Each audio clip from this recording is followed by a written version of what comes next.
Bwana Yesu asifiwe sana. Mpendwa mtazamaji hapo ulipo. Habari yako? Natumaini uko mzima wa afya hapo ulipo mtumishi wa Bwana. Na nimeona nisinyamaze kimya baada ya kuona kuna clip moja nimeiona. Kuna mtumishi mmoja amemuita mama na mtoto wake mbele ya jukwaa. Sasa anajaribu kuuliza maswali kwa yule mtoto kwamba je, ungependa kubatizwa? Ungependa kumwamini Yesu?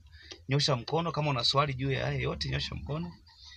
In short alikuwa anafundisha kwa habari ya ubatizo na anasema kwamba sio halali kubatiza watoto wadogo.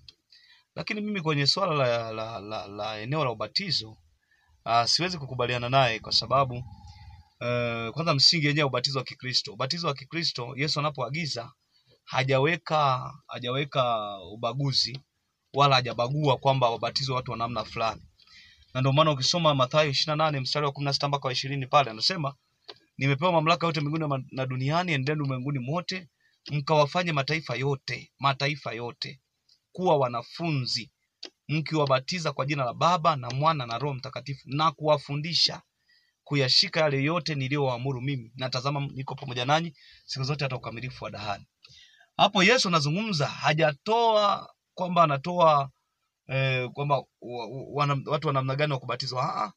Amezungumza hivyo kwanza kwa eneo la kusema mkawafanya mataifa yote kuwa wanafunzi. Hapo ndani amezungumza mataifa yote. Kwenye mataifa kuna watu wazima, kwenye mataifa kuna watoto, kwenye mataifa kuna watu wazee, kuna vijana. Kwa wale wote wabatizwe, wafanywe kuwa wanafunzi wa Yesu. Kwa hiyo hakuna yote anaweza kuzuia mtu kuingia katika ufalme wa mbinguni.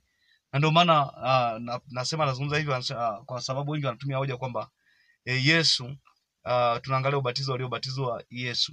Lazima ufahamu Yesu alibatizwa ubatizo wa aina gani na ni nani alipewa mamlaka na ubatizo ule. Utaona mwenyewe kabisa kwamba Yohana mwenyewe alikuwa ni mbatizaji wa ule ubatizo, lakini Yohana yeye mwenyewe tu aliwaambia wale watu wanaobatizwa kwamba jamani, mimi nawabatiza kwa haya maji, lakini yupo ajaye nyuma yangu, yeye ambaye ndiye atakayekuja kuwabatiza kwa Roho Mtakatifu.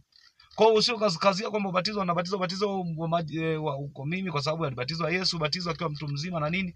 Kumbuka Yesu pia alipokuwa na umri wa siku 8, Biblia inasema Yusufu na Mariam walimpeleka hekaluni mtoto kufanyiwa desturi kama ilivyo desturi ya Wayahudi. Kwa maana hiyo alipelekwa kutahiriwa. Kutahiriwa kwa Wayahudi ni sawa sana ubatizo kwa Wakristo. Makile tukio ni tukio la kiimani, kulifuata agano la Mungu. Kwa uwezo kusema kwamba watoto hawana imani hawezi kubatizwa.